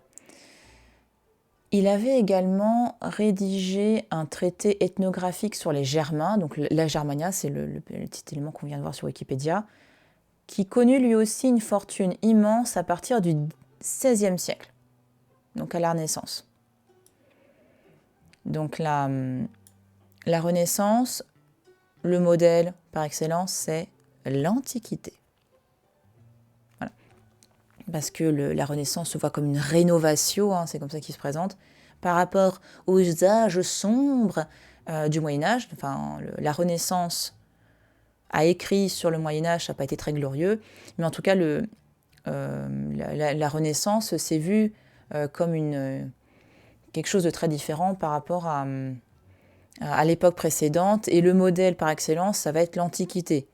Et sbim, les siècles suivants vont garder cette tradition de l'Antiquité, hein, mais ça, voilà, ça va être la Renaissance qui va vraiment qui va le mettre, qui va l'ériger en tant que grand modèle d'une culture. Hein.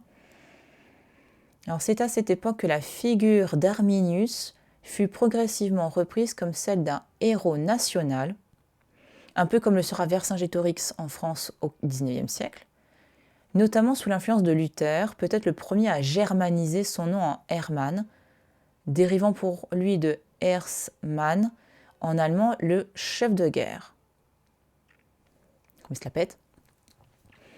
La référence devient incontournable dans la période suivante. Arminius et la victoire de Teutobourg apparurent alors dans le prisme déformant du discours nationaliste comme le premier acte de la glorieuse histoire allemande.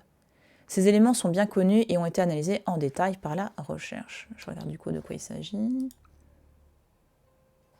Voilà, donc si vous voulez tout savoir d'Hermann, non, voilà, donc on a un article des Cambridge University Press par Herbert Benario.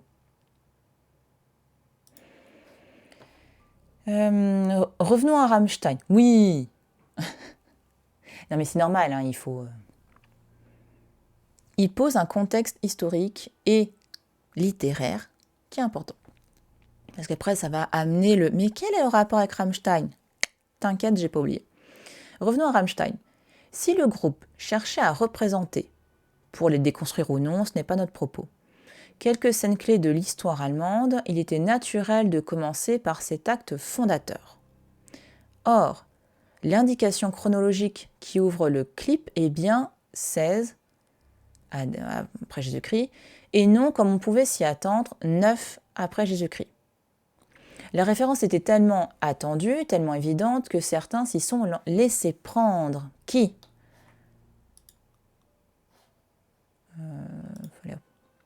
Donc, autre article qui, en gros, l'une des sources de travail de l'auteur, c'est cet article, hein, concrètement. Voilà, on va pas... C'est ce que je regardais un petit peu. Plus observateurs, d'autres ont remarqué l'incongruité. Qui ça? Ah, bah c'est le fameux groupe de métal fan de...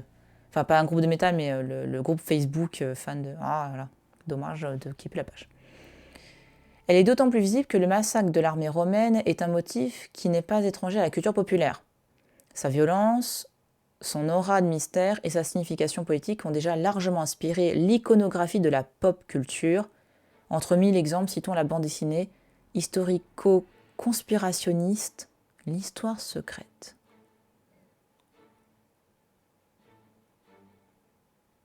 D'accord.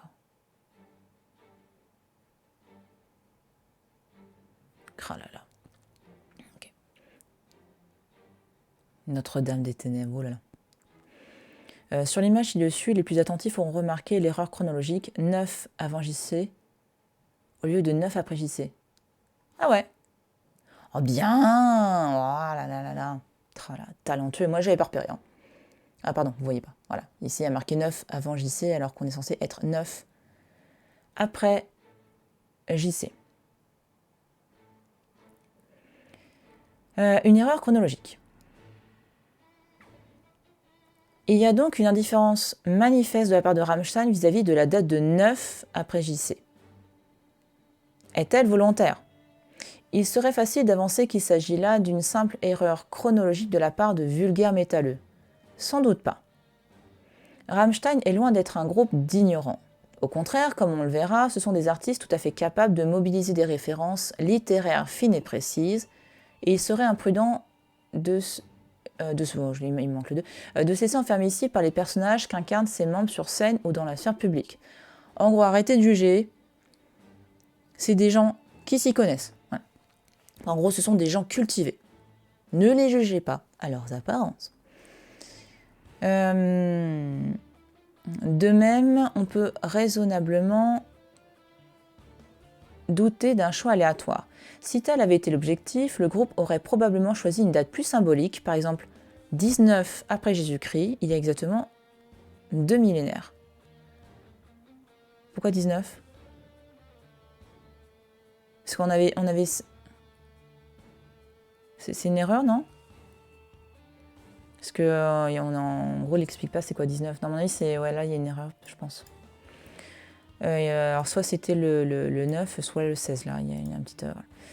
Suite était plus facile et historiquement pas totalement absurde. Quand la porte allégorique, elle l'aurait été tout autre.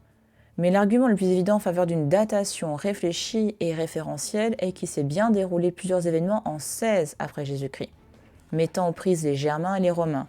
Et nous les connaissons particulièrement bien grâce au récit de Tacite. Donc le fameux auteur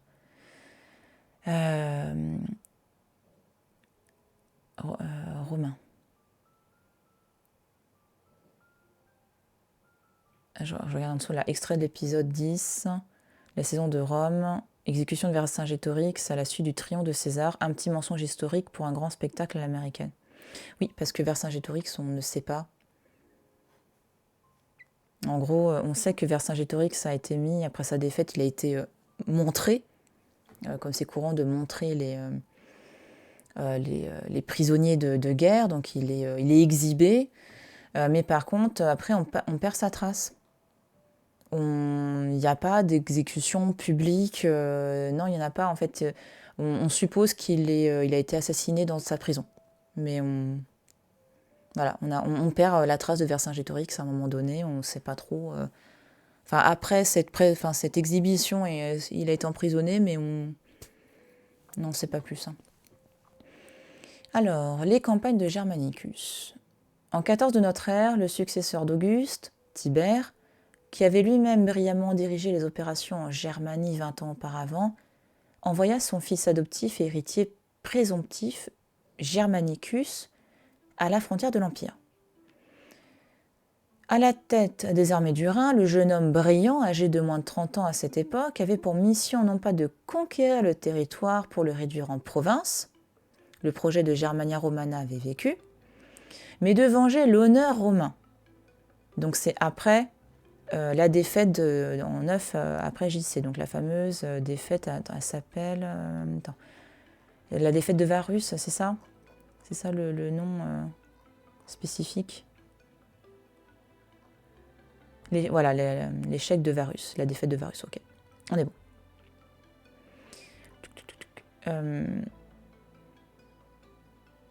Voilà. Deux objectifs, voilà. Concret lui était fixé, reprendre aux barbares les aigles des légions de Varus, un symbole militaire très important à Rome. Et si possible, bon, vas-y, tu peux, vas-y, tranquille. Hein. Si possible, défaire Arminius pour le ramener à Rome et le conduire devant son char dans un triomphe, comme César l'avait fait par exemple pour Vercingétorix.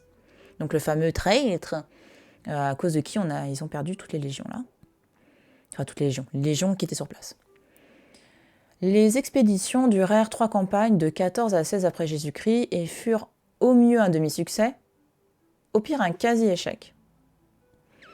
Un lieutenant de Germanicus, Aulus Caecina Severus, faillit périr dans une nouvelle embuscade d'Arminius en 15 avec plusieurs légions, et la stratégie de Germanicus ressembla plus à une série de razzias punitives, souvent violentes, contre les peuples germains hostiles à Rome, qu'à une progression méthodique en territoire barbare. Bon, en gros, ils se défoulaient, hein. Mais militairement parlant, ça servait à rien, juste à buter des gens. La propagande impériale, cependant, présenta l'issue de ces campagnes comme une victoire. On comprend mieux à présent l'incongruité de commencer un film sur l'histoire allemande par ce qui, historiquement et symboliquement, se présente comme un non-événement, surtout à côté de la défaite de Varus 5 ans plus tôt. Donc en gros, du coup, l'idée c'est pourquoi de mettre le 16 après JC, parce que globalement, historiquement, il ne s'est pas passé grand-chose, quoi. Une référence explicite à Tacite. Oui. Hop, voilà. Je pense pourtant, et cette utilisation du jeu elle est importante, hein, parce qu'en gros, c'est son hypothèse, elle va expliquer son truc. Je pense pourtant que le choix de situer le début du clip en 16 après JC est une référence très consciente à ces expéditions de Germanicus, telles qu'elles sont racontées par Tacite. Le récit de l'historien romain abonde en tableaux sombres de ce territoire germain quasi inconnu, obscur à l'excès, barbare dans son essence, avec ses forêts impénétrables, ses marais trompeurs, ces montagnes que seuls les autochtones semblent pouvoir fouler. L'esthétique baroque et gothique de Rammstein pouvait largement trouver dans Tacite un précurseur et inspirateur, épuisé dans son récit de quoi nourrir sa propre fantaisie. Certes, cette hypothèse suppose que le groupe connaisse la littérature antique et qu'il soit capable de s'en emparer. Notre tradition du dualisme facile, culture populaire, culture savante, résiste à cette interprétation. Oui, j'allais dire c'est idiot. Oui, tout à fait. C'est idiot et je sais pas d'autre, bah non. Enfin, une culture populaire peut être savante et une culture savante peut être populaire. Ouais. Comme Antique Hip-Hop, en plus il parle de ce blog dont je vous ai parlé rapidement tout à l'heure.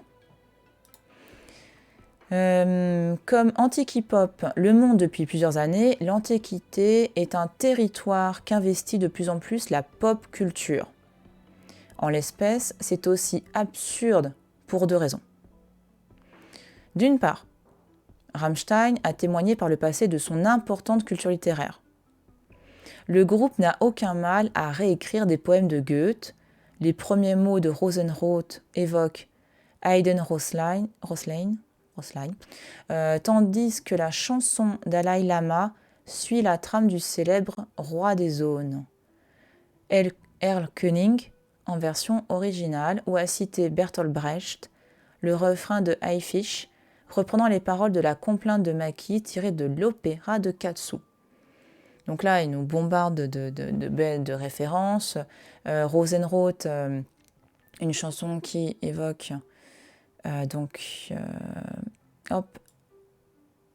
Hayden Rose, j'imagine, je me demande si c'est pas un conte, je regarde vite fait, ça, je suis curieuse. Petite Rose, un poème de Goethe. Mais oui, par contre, il disait plutôt c'était référence à Goethe. Et Goethe, voilà. Donc Goethe est un poète très très important Enfin déjà c'est un poète très important en soi, poète, il n'est pas que poète, hein, il a fait d'autres trucs, mais en tout cas c'est un auteur très important du 19e.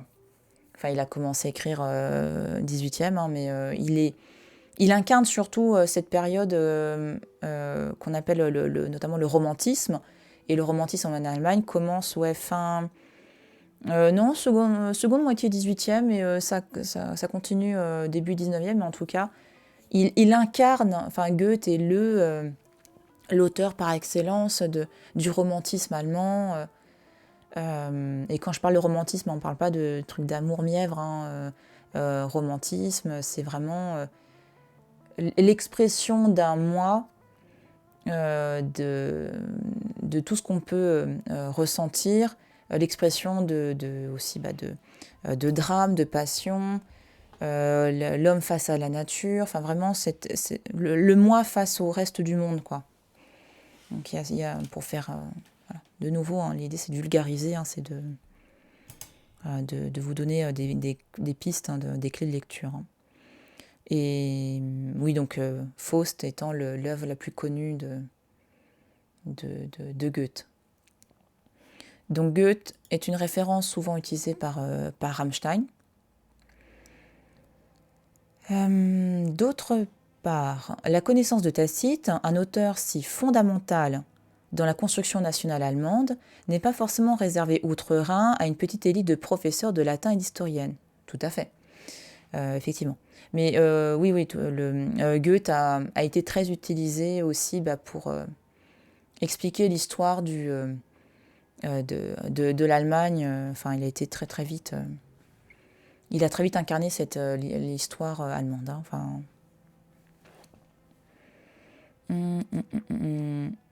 Elle fait partie en quelque sorte d'un patrimoine collectif que se sont appropriés les Allemands depuis le XIXe siècle.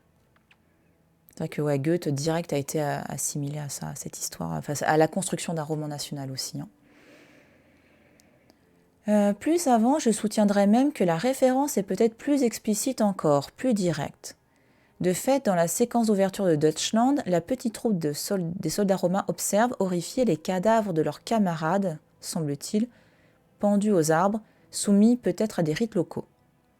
Ce type d'image, ou à minima l'atmosphère de la scène, fait directement penser à ce qu'observent les soldats romains de Germanicus lors de leur deuxième campagne punitive sur le territoire germain. Lors de celle-ci, les légions retrouvent le champ de bataille de Teutobourg, où avaient péri plusieurs milliers de leurs compagnons. Le texte de Tacite, magnifique, mime à travers les descriptions de ce camp fantôme, retourné à l'état de nature, repassé en quelque sorte sous domination des puissances barbares, les traces de la défaite romaine. Donc là, en fait, effectivement, vous vous souvenez donc, échec, défaite de Varus en 9. Plus tard, l'idée c'est de reconquérir un peu tout ça, voilà. Et ils n'y arrivent pas vraiment, ils font beaucoup d'expéditions plus punitives qu'autre chose. Et pour la période autour du 16 après Jésus-Christ, donc 5 ans après. Donc là, l'idée c'est l'hypothèse de l'auteur, c'est de dire qu'en fait, effectivement, ça représente le 16, c'est juste que l'utilisation du texte de Tacite met en avant tous les fantômes, les cadavres, en gros, après, quoi. Enfin, une sorte oui, la défaite, enfin, en gros, le fait de revivre cette défaite romaine avec qui s'est passé 5 ans avant. Alors, donc là, c'est la citation du texte. Aussi César, donc, en fait, il s'agit de Germanicus, César étant le titre, c'est colonel, enfin, c'est un titre militaire, voilà. Général, voilà. Général. Éprouva-t-il le désir de rendre les derniers honneurs aux soldats et à leurs chefs, et toute l'armée présente fut émue d'une profonde compassion envers les proches et les amis, et aussi devant les hasards des guerres et le sort des hommes. Caecina est envoyé en avant pour sonder les profondeurs des bois, établir des ponts et des chaussées sur les marais humides et les plaines trompeuses, puis on s'avance en ces lieux lugubres, plein d'images et de souvenirs affreux. Le premier camp de Varus, avec sa vaste enceinte et l'étendue de son quartier général, montrait le travail de 3 légions. Plus loin, un retranchement à demi écroulé et un fossé peu profond indiquaient déjà l'endroit où s'était établi le reste déjà décimé. Au milieu de la plaine, des ossements blanchis, épars ou amoncelés selon qu'on avait fui ou résisté. À côté gisaient des fragments de traits des membres de chevaux, et sur des troncs d'arbres étaient clouées des têtes. Dans les bois voisins s'élevaient des autels barbares où les tribus et les centurions du plus haut rang avaient été immolés. Ainsi, l'armée romaine présente, 6 ans après le désastre, ensevelissait les ossements de 3 légions. Lisons plus particulièrement ces 2 phrases. À côté gisaient des fragments de traits et des membres des chevaux, et sur des troncs d'arbres étaient clouées des têtes. Dans les bois voisins s'élevaient des autels barbares. Ne croirait-on pas lire le script de l'ouverture du clip de Rammstein ? La parenté d'atmosphère, en tout cas, ne peut manquer d'interpeller. Un rapport ambigu à l'histoire.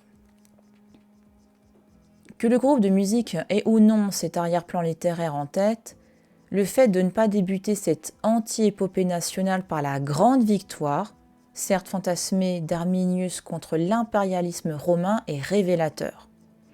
Ce choix traduit, je pense, le rapport ambigu des membres de Rammstein à leur propre histoire nationale et en dernier lieu à l'Allemagne elle-même. C'est bien ce que traduisent les paroles. Allemagne, mon cœur en flamme, veut t'aimer et te maudire. Allemagne, ton souffle froid si jeune et pourtant si vieux. Ce cœur en flamme, donc c'est une référence à un autre tube de Rammstein, fait le constat de l'impossibilité du patriotisme face à une histoire si sanglante, cause de tant de pleurs selon les premiers mots de la chanson. Au sein du premier couplet, le jeu sur l'homophonie haben, hassen, donc qui veut dire avoir ou haïr, donc qui est principal ressort de la chanson Du hast, prend dans le cas de ce patriotisme impossible de Deutschland un sens renouvelé. On peut t'aimer, mais ce qu'on veut, c'est te haïr. Chantera plus loin Till Lindemann. Ce motif n'est pas nouveau. Certaines chansons du groupe, par exemple Pussy, America ou Mainland, portaient déjà un message poétique hostile à certaines formes de patriotisme et d'impérialisme. Donc en gros là, l'hypothèse de l'auteur, c'est que Rammstein ne va pas prendre une histoire, enfin une date historique qui est vraiment érigée depuis le 19e siècle notamment, donc comme construction d'un récit national, d'une entité nationale, en gros vraiment les fondements de l'histoire de son pays. L'idée c'est plutôt de se dire non, nous en gros, pour nous, cette Allemagne s'est construite dans cette... dans tout ça, pas forcément dans la gloire, mais dans dans ces combats-là, en fait. Donc c'est pour ça, d'où le choix de cette date du 16 et non du 9, après Jésus-Christ. Dans cette dynamique, l'utilisation de la référence aux campagnes de Germanicus, conclue par la victoire partielle des Romains lors de la bataille de la Weser à Idistaviso, précisément en 16 après Jésus-Christ, et célébrée l'année suivante dans le triomphe de Germanicus à Rome, serait une manière de donner un point de départ ambigu à cette célébration paradoxale de l'histoire allemande, de nourrir, en somme, un contre-discours opposé à la geste nationale traditionnelle. Donc ouais, en gros l'idée c'est arrêter de vouloir écrire l'histoire, l'histoire on lui fait dire ce qu'on veut concrètement. Et qui écrit l'histoire? C'est aussi ça hein, là qui est demandé un peu en sous-texte. Hein. En gros, qui valide l'histoire, comment l'histoire d'un pays se fait. C'est quelle date on choisit, pourquoi. Et là en gros Rammstein c'est de dire pourquoi on ne pourrait pas aussi partir de cette date parce que par rapport à l'histoire allemande, elle incarne ça, quoi. Au lieu de prendre le côté, la bataille, la grande victoire de Weser à Idistaviso, avec la démonstration, le triomphe, quand on parle de triomphe à Rome, c'est vraiment les chars qui montent, le peuple qui envoie des pétales de fleurs, des fleurs, etc. Voilà. Ce côté triomphal, incroyable, mise en scène de victoire, de triomphe, qui est très très romain hein, dans cette manière de représenter le pouvoir et les conquêtes militaires. Hein. De la même manière qu'on expose les prisonniers. C'est le même délire en fait. Hein. Un triomphe, soit on glorifie les soldats, les généraux, etc. Soit on exhibe les prisonniers. Avec ce côté, waouh, on a gagné, c'est incroyable, machin. Une pure mise en scène de tout ça, quoi. Va-t-on trop loin avec toutes ces hypothèses? Attends, est-ce que j'ai pas oublié un truc? Non, pardon, j'ai oublié une partie. Voilà. D'ailleurs, on aura remarqué que dans le clip, les membres du groupe tiennent le rôle des Romains et non celui des Germains. Oui, puisqu'on aurait pu les attendre de l'autre côté. Hein? Alors que non, dans le clip, ils sont les Romains. C'est vrai ça. Manière peut-être de traduire en images ce rapport ambivalent à leur propre pays. Ça, ou puis en plus, peut-être le côté un peu... j'aurais peut-être aussi ajouté comme justement au 19e, ils disaient non, mais nous, les Allemands, on est héritiers des Romains. Enfin, ce qui est expliqué plus haut dans l'article. Enfin, je pense qu'il n'y a pas aussi un peu un lien avec ça, quoi. Le côté, le fantasme, on est d'origine gréco-romaine. Je me demande s'il n'y a pas aussi ce jeu-là. Enfin, ça dans le fait d'avoir pris le rôle des Romains. L'Antiquité sert ici un processus d'externalisation et de décentrement tout à fait dans le ton du reste du film. Oui, complètement. Va-t-on trop loin avec toutes ces hypothèses? Moi, il m'a assez convaincu. Hein. Je ne sais pas ce que vous en pensez, mais moi, ouais. Salut Solide, comment tu vas? Peut-être.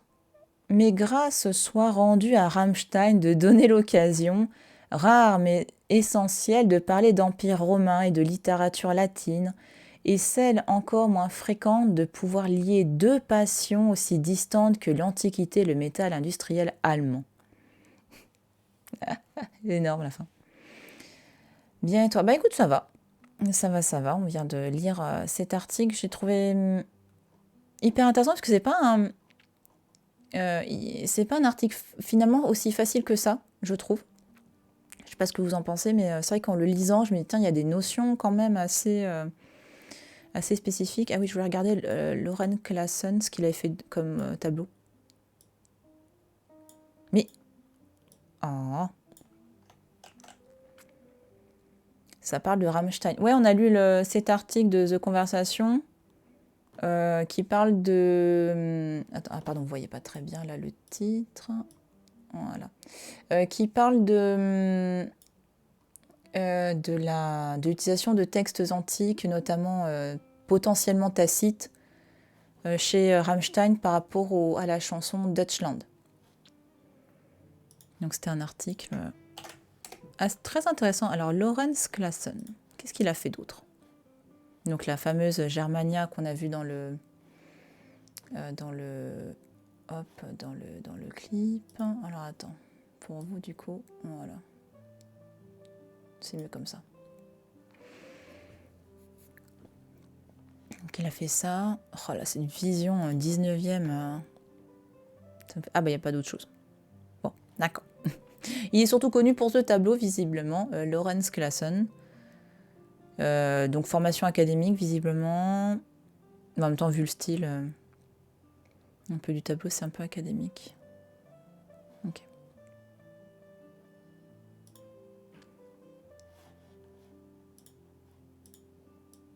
Hop, voilà, je remets ça comme ça. Et je remets le lien de l'article si vous voulez le relire. Donc ouais, je trouve que c'est un article intéressant, un peu poussé, pas si simple d'accès que ça, mais globalement, je trouve que la position de l'auteur, elle est... je la trouve intéressante. Enfin, je trouve que c'est intéressant de... Après, j'ai pas toutes les références antiques nécessaires peut-être pour contrebalancer. Peut-être qu'un spécialiste des textes antiques dirait non, mais ça, c'est pas possible par rapport à ça, machin. Mais en tout cas... en gros, je trouve intéressant son analyse de cette séquence introductive du clip Deutschland de Rammstein et le fait effectivement l'ambiguïté de prendre une date historique parce que c'est toujours très flou tout ça. Voilà, on parle de pour construire l'histoire d'un pays, on parle de quelle date, pourquoi est-ce que ce serait figé, est-ce qu'on peut pas l'interroger autrement, etc. Enfin, bon. Ouais, je trouve que c'est intéressant à ce niveau. Ouais, c'était un peu dense. Ouais, bon, bah, c'est pour ça que j'ai essayé un peu d'expliquer. J'espère avoir réussi à expliquer au fur et à mesure l'article, je vais y arriver. Mais en tout cas, ouais, je trouve que c'est intéressant. C'est intéressant, mais effectivement, on va pas faire... on va faire qu'un seul article, hein, parce que sinon... Hop, voilà, c'était la lecture de l'article du Tacite chez Rammstein par Louis Autin dans The Conversation.